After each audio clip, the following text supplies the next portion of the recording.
Pedophile nursery worker Vanessa George has been released from prison, sources have confirmed.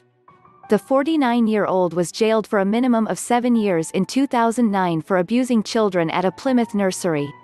One parent, Simon, told the BBC's Victoria Derbyshire programme he was disgusted at learning of her release.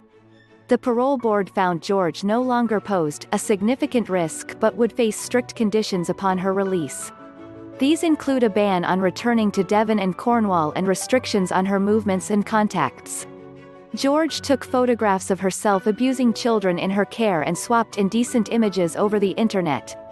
Simon, whose name has been changed, fears his child, who attended the Little Ted's nursery, was one of those sexually assaulted.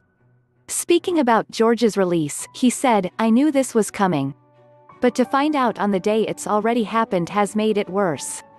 Again, there's no consideration for the victims." Simon has previously said he is tormented by George's refusal to name the infants she abused. In July, the parole board said George would never be allowed to work with children, would be placed on the sex offenders register for the rest of her life. Her release has been described as sickening by Luke Pollard, Labour MP for Plymouth, Sutton and Devonport. He said, "She should not be released at all. She still refuses to name the babies and toddlers that she abused, and the sheer level of anger and disgust that families here in Plymouth feel about this cannot be underestimated. I don't think you can show genuine remorse for a crime like this when you are refusing to name the children that she abused. And I also think the whole system around parole here isn't valuing the voice of victims well enough." Johnny Mercer, Conservative MP for Plymouth Moorview, said he had asked the government to include perpetrators who refused to name their victims in a forthcoming sentencing review.